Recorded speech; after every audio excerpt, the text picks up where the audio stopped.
Kasi dalawang klase po yan yung tubig na pumapatak. Pag malamig-lamig po, holy water. Pag mainit-init, holy shit. Pansin nyo po, medyo mabagal tayo. Oo. Hindi mo na alam no kuya. Kasi po, medyo mabigat din tayo. Yan naman po, sila yung mga grupo ng survivors. Sila yung pumasok kahapon, ngayon pala makakalabas. Kailangan lagi nakasaramang yung bibig nyo ha. Magmumukha pong iniduro ng mga bats yan. Ito po siyang dinosaur. The T-Rex head. T-Rex. Ayun ha.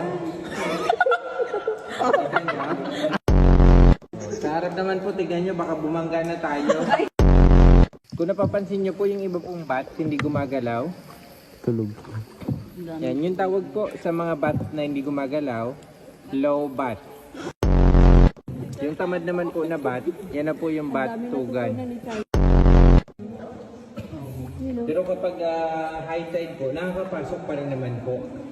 Ay di ano yun, gano'ng kataas? Hindi na makalabas. Kaya pag may nakita po kayong snake, huwag po kayo magpanik ha. Hayaan mo sila ang Talon magpanik. agad. Oh, ang galing. Kita nyo sa harap? Yan na sa harap po, nakita nyo? Sa harap po, babangga na tayo. Dito pala. Kita nyo? Kita nyo po yung Titanic? Lumubog na po. Titanic.